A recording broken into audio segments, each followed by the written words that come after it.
Hello. Today I'm gonna rate a little bit of Wizard in My Shed.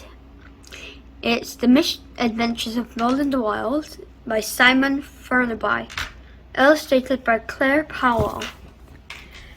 Here's the blurb. Meet Merlin the Wild. He's from Dark Ages. He's the greatest warlock. It's a badly behaved wizard of all time, and he's been banished to the 21st century. Meet Rose. She's in Bashingford. She's on a mission to mend the Furrican family. 5 times win over the dullest town wards, Bashingford. Meet Bubbles. He is Rose's guinea pig. A time-traveling comedy with lots of guinea pig poo.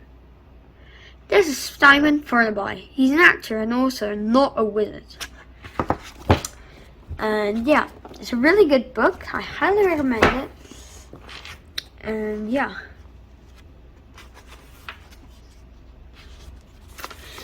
This is like a few pages of it.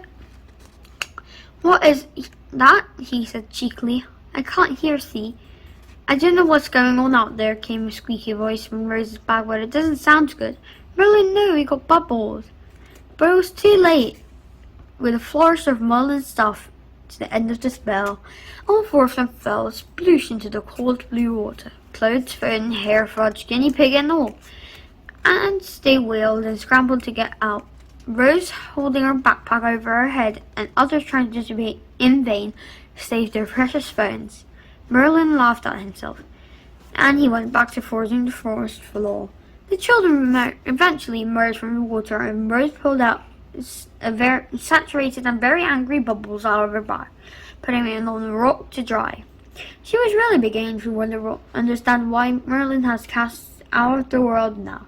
She would gladly have set him into the river of time herself at that moment, singing spell or no singing spell. But as they stood on the back now, dripping wet, their ferns and rodents soaked to the circuits, something extraordinary happened. When it started wind, Rose looked at Tashmin and saw her hair all over its place. Tashmin looked at Rose and saw that she too looked like a drowned ginger rat, and the pair of them started to giggle. Then Rose, realizing she couldn't get any wetter, decided she was going back into the water. Plop! Tashmin shrugged and jumped back into. Shaki was next, and if she was going, so was Chris. The 4 of them splashed and larked and played like they hadn't cared in the world. While Rose and her sort of friends were carrying in the water, Merlin stocked on his supplies for the battle with Jaribo the next day. He needed to get hold of Jaribo's spellbook if he was going to get home. It was the only way he knew to access the River of Time. Jaribo wasn't just handed over, however, so Merlin collected ingredients for a special spell of his own, a disenchantment potion. This liquid which once drunk was rendered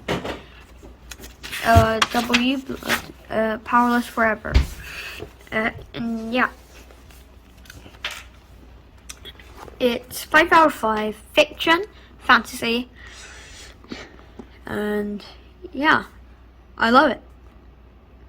It's a really good book, and I recommend it. Hope you get to read it soon. Bye.